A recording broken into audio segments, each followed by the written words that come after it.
ಒಂದು ಕಥೆಯನ್ನು ಹೇಳಿಕ್ಕೆ ಹೊರಟಿದ್ದೇನೆ. ಅದನ್ನು ನೀವು ಮೊದಲು ಕೇಳಿರಬಹುದು. ಕಥೆಯನ್ನು ಎಥಿಕ್ಸ್ ಎಸ್ಸೆಯಲ್ಲಿ ಹೇಗೆ ಬಳಸ್ಕೊಳ್ತೀರಾ ಅನ್ನೋದು ನಿಮ್ಮ ವಿವೇಚನೆಗೆ ಬಿಟ್ಟಂಥ ವಿಚಾರ. ಕತೆ ಹೀಗಿದೆ. ಒಬ್ಬ ಮಹಾನ್ ಸಂತ ಇದ್ದ. ಆ ಸಂತನಿಗೆ 100 ಶಿಷ್ಯರಿದ್ದರು. ಬಹಳ ವಯಸ್ಸಾಗಿತ್ತು. ಇನ್ನೇನು ಕೆಲವು ದಿನಗಳಲ್ಲಿ ಸಂತ ಇಹಲೋಕವನ್ನು ತ್ಯಜಿಸ್ತಾನೆ ಅನ್ನೋದು ಶಿಷ್ಯರಿಗೆ ಗೊತ್ತಾಗ್ತಾ ಇತ್ತು. ಆಗ ಆ ಶಿಷ್ಯರೆಲ್ಲ ಆ ಸಂತನ ಹತ್ರ ಬಂದು, ನಮಗೆಲ್ಲರಿಗೂ ಸೇರಿ ಒಂದು ಸಂದೇಶವನ್ನು ಕೊಡಿ, ಸಂದೇಶವನ್ನು ನಾವು ಪಾಲಿಸ್ತೇವೆ, ನೀವು ಕೊಡ್ತಕ್ಕಂಥ ಕೊನೆಯ ಸಂದೇಶವನ್ನು ಕಟ್ಟುನಿಟ್ಟಿನ ನಾವು ಮುಂದುವರಿಸ್ಕೊಂಡು ಹೋಗ್ತೇವೆ ಅಂತ ಬೇಡ್ಕೊಳ್ತಾರೆ. ಆಗ ಆ ಸಂತ, ನಾನು ಈಗೇನು ಸಂದೇಶವನ್ನು ಕೊಡೋದಿಲ್ಲ, ನಾನು ಸತ್ತ ಮೇಲೆ ನನ್ನ 2 ಕೈಗಳನ್ನು ಬಿಡಿಸಿ ನೋಡಿ ಅಂತ ಹೇಳಿ ಸುಮ್ಮನಾಗ್ತಾರೆ. ಕೆಲವು ದಿನಗಳ ನಂತರ ಅವರು ಪ್ರಾಣವನ್ನು ಬಿಡ್ತಾರೆ. ಶಿಷ್ಯರೆಲ್ಲ ಬಹಳ ಕುತೂಹಲದಿಂದ ಕಾಯ್ತಾ ಇದ್ರು, ಏನಿರಬಹುದು ಅವರ ಕೈಯಲ್ಲಿ ಅಂತ. ಮೊದಲು ಬಲಗೈಯನ್ನು ಬಿಡಿಸಿ ನೋಡ್ತಾರೆ. ಅಲ್ಲಿ ಒಂದು ಚೀಟಿ ಇರುತ್ತೆ. ಆ ಚೀಟಿಯಲ್ಲಿ ನಾನು ಬರೀ ಮಣ್ಣು ಅಂತ ಬರ್ಕೊಂಡಿರುತ್ತೆ. ಅರ್ಥ ಆಗೋದಿಲ್ಲ ಶಿಷ್ಯರಿಗೆ. ಎಡಗೈಯನ್ನು ಬಿಡಿಸಿ ನೋಡ್ತಾರೆ. ಅಲ್ಲಿ ಒಂದು ಚೀಟಿ ಇರುತ್ತೆ. ಅದರಲ್ಲಿ ನಾನು ಜಗತ್ತನ್ನೇ ಗೆಲ್ಲಬಲ್ಲ ಶಕ್ತಿ ಉಳ್ಳವನು ಅಂತ ಬರ್ಕೊಂಡಿರುತ್ತೆ. ಎರಡೂ ತದ್ವಿರುದ್ಧ ಅಲ್ವಾ ಅಂತ ಶಿಷ್ಯರು ಮಾತಾಡ್ಕೊಳ್ತಾ ಇರ್ತಾರೆ. ಒಂದು ಕಡೆ ನಾನು ಬರೀ ಮಣ್ಣು ಅಂತಿದೆ, ಇನ್ನೊಂದು ಕಡೆ ನಾನು ಜಗತ್ತನ್ನೇ ಗೆಲ್ಲಬಲ್ಲ ಶಕ್ತಿ ಉಳ್ಳವನು ಅಂತ ಬರ್ಕೊಂಡಿದೆ. ಹೇಗೆ ಸಾಧ್ಯ ಇದು ಅಂತ ಅವರು ಗೊಂದಲಕ್ಕೆ ಈಡಾಗ್ತಾರೆ. ಆಗ ಮತ್ತೊಬ್ಬ ಹಿರಿಯ ಸಂತರ ಹತ್ರ ಹೋಗಿ, ಯಾಕೆ ಹೇಳಿರ್ಬಹುದು ಗುರುಗಳು ಅಂತ 2 ಚೀಟಿಯನ್ನು ಮುಂದಿಡ್ತಾರೆ. ಆಗ ಇನ್ನೊಬ್ಬರು ಆ ಹಿರಿಯರು ಹೇಳ್ತಾರೆ, ನಾನು ಬರೀ ಮಣ್ಣು ಅನ್ನೋದು ವಾಸ್ತವ.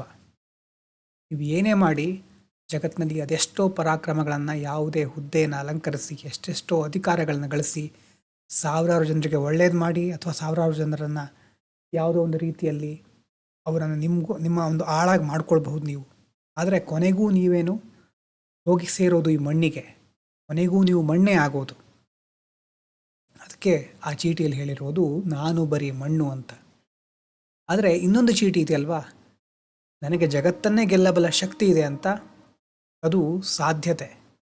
ನೀವು ಮಣ್ಣೇ ಆಗಿರಬಹುದು, ಆದರೆ ಇರುವಷ್ಟು ಸಮಯದಲ್ಲಿ ನಿಮ್ಮ ಒಂದು ಕ್ರಿಯೆಗಳು ಯಾವ ಥರ ಇರುತ್ತೋ ಅದರ ಆಧಾರದ ಮೇಲೆ ನೀವು ಜಗತ್ತನ್ನು ಗೆಲ್ಲಬಹುದು. ಅದು ಸಾಧ್ಯತೆ. ವಾಸ್ತವ ಇಷ್ಟೇ, ಆದರೆ ಸಾಧ್ಯತೆ ಇಷ್ಟಿದೆ. ನಮ್ಮ ಕ್ಷಣವನ್ನು, ನಮ್ಮ ಶಕ್ತಿಯನ್ನು ಎಲ್ಲಿ ನಾವು ಉಪಯೋಗಿಸ್ತೇವೆ ಅನ್ನೋದ್ರ ಮೇಲೆ ವಾಸ್ತವ ಸಾಧ್ಯತೆ ಕಡೆನೂ ಹೋಗಬಹುದು, ಅಥವಾ ಕೇವಲ ವಾಸ್ತವಕ್ಕೆ ನಾವು ನಮ್ಮನ್ನು ಅರ್ಪಿಸ್ಕೊಂಡು ಬಿಡ್ಬೋದು. ಅದಕ್ಕೆ ಎಷ್ಟೋ ಸಾರಿ ಹೇಳ್ತಾರೆ, ಚಿಕ್ಕದು ದೊಡ್ಡದು ಅನ್ನೋದಿರೋದಿಲ್ಲ. ಈ ಒಂದು ವ್ಯವಸ್ಥೆಯಲ್ಲಿ, ಬ್ರಹ್ಮಾಂಡದಲ್ಲಿರ್ಬೋದು, ಭೂಮಿಯಲ್ಲಿರ್ಬೋದು, ಪ್ರತಿಯೊಂದಕ್ಕೂ ಅದರದ್ದೇ ಆದ ಮಹತ್ವ ಇರುತ್ತೆ. ಇರುವಷ್ಟು ದಿನ ಅದರ ಮಹತ್ವ ಅದಕ್ಕಿರುತ್ತೆ. ಅದು ಈ ಒಂದು ವ್ಯವಸ್ಥೆಯಿಂದ ಹೊರಗೆ ಹೋದ ಕೆಲವೇ ಕ್ಷಣಗಳಲ್ಲಿ ಅದು ಏನೂ ಅಲ್ಲ. ನಾವು ಅಂದ್ಕೊಂಡಿರ್ತೇವಲ್ವ, ನಾವು ಜೀವನದಲ್ಲಿ ಬಹಳಷ್ಟು ಕೆಲಸಗಳನ್ನು ಮಾಡಬೇಕು, ನಾವಿಲ್ಲದೆ ಇದ್ದರೆ ನಡೆಯೋದೇ ಇಲ್ಲ ಕೆಲವೊಂದು ಸಂದರ್ಭದಲ್ಲಿ ಅಂತೆಲ್ಲ ಅಂದ್ಕೊಂಡಿರ್ತೇವೆ. ಬಹಳ ಸೀರಿಯಸ್ ಆಗಿ ನಮ್ಮನ್ನು ತೆಗೆದುಕೊಂಡಿರ್ತೇವೆ.